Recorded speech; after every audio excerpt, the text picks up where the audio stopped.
Assalamu alaikum everybody. Hope you're well. Okay, so have you ever found yourself in a place where you start a journey and you're so determined, right? You start a journey, finally you decide to change your health to achieve some results, and you're so determined no matter how hard the journey gets, right? You're on it, you're on top of it, you're making those hard choices, you're sitting with the discomfort, right? And then you achieve the goal that you wanted to achieve. Let's say the goal is losing weight, right?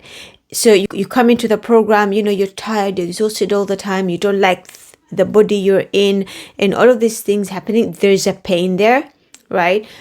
And you just want that pain to go away. So you do whatever you need to do, no matter how uncomfortable it is, no matter how hard it is, you get it done. And then you achieve the goal you set out to achieve, aka weight loss.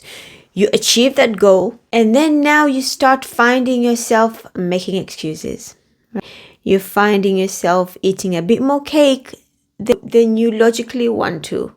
You're finding yourself making more excuses with regards to exercise more than you want to. Why does that happen? So you may be sitting there going, oh my God, yes, I can relate. Why does it happen? Well, first reason is you're human. Right?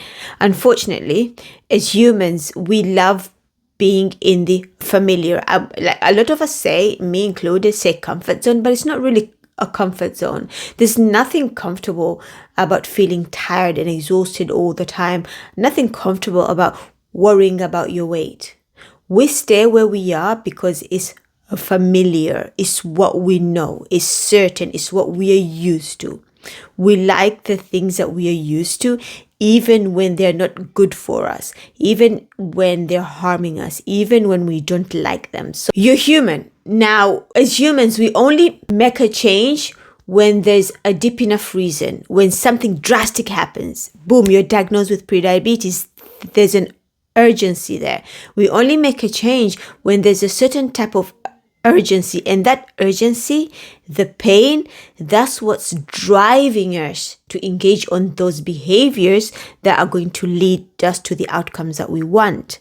The problem is when that urgency goes away, when the pain goes away, there's nothing beyond that that's going to drive us. And this is why we find ourselves starting, getting a goal, achieving, and then we stop. And then we engage in all the behaviors that is going to cause us to gain the weight back. And then we go back to the pain. The pain is going to drive us to make a change again, right?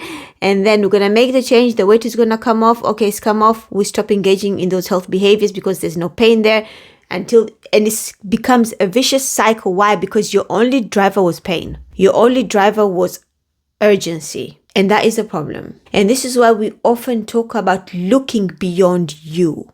This is why we often talk about the deeper reason. Okay, I had this pain that I wanted to get rid of.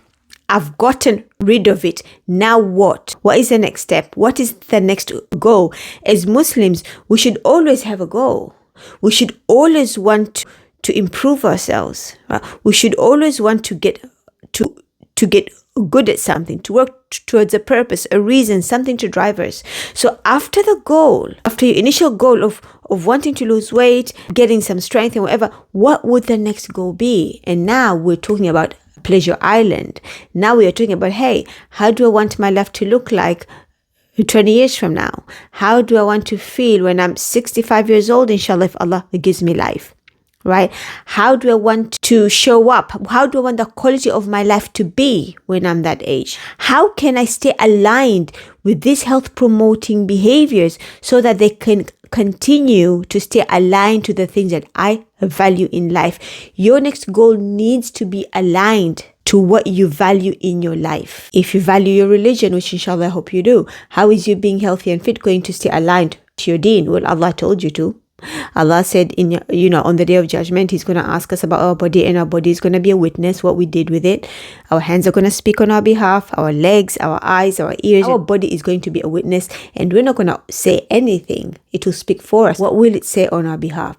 Is it going to be a witness for us or against us? So if I use myself as an example, and I'm not the best example, right?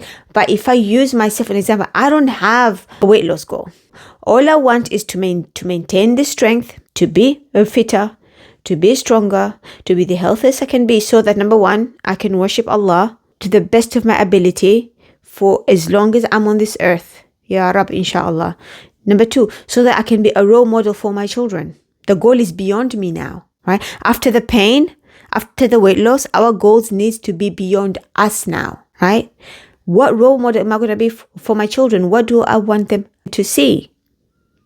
Right? What quality of life do I want when I'm 60 years old? Do I want to rely on my children? Do I want someone to take me to the bathroom? So once you've removed the pain, the initial motivator to get you started, you need to have something deeper that's going to keep you going even after you have achieved the initial goal that got you into this journey in the first place. You need to have the inner driver that's going to be stronger than your need for human comfort. Because when you don't have a goal, when the goal is not driving you, your human need for familiarity is going to be the driver, right? Your human need for comfort is going to be the driver, right? Your human need for attaining a reward, avoiding a threat is going to be the driver, right? So at any moment in time, you need to have something deeper that's going to drive you, that's going to override your human desire for just sitting and relaxing and eating all the food and eating all the cake and not exercising and all of these things. Your next goal needs to be deeper than your desires. So a question for you all, after you achieve your results, which you will, inshallah, whether it's a weight loss goal, whatever it is, you're going to achieve, inshallah. What's next? What's that next thing that's going to drive you? That's going to keep you going. That's going to make you say, you know what? I really don't want to take this action. It's really uncomfortable. I just want to sit here and watch TV, but I'm going to stand up and do it anyway because my reasons are that much deeper. I know what that is for me. You need to figure out what that's going to be for you. Assalamu alaikum.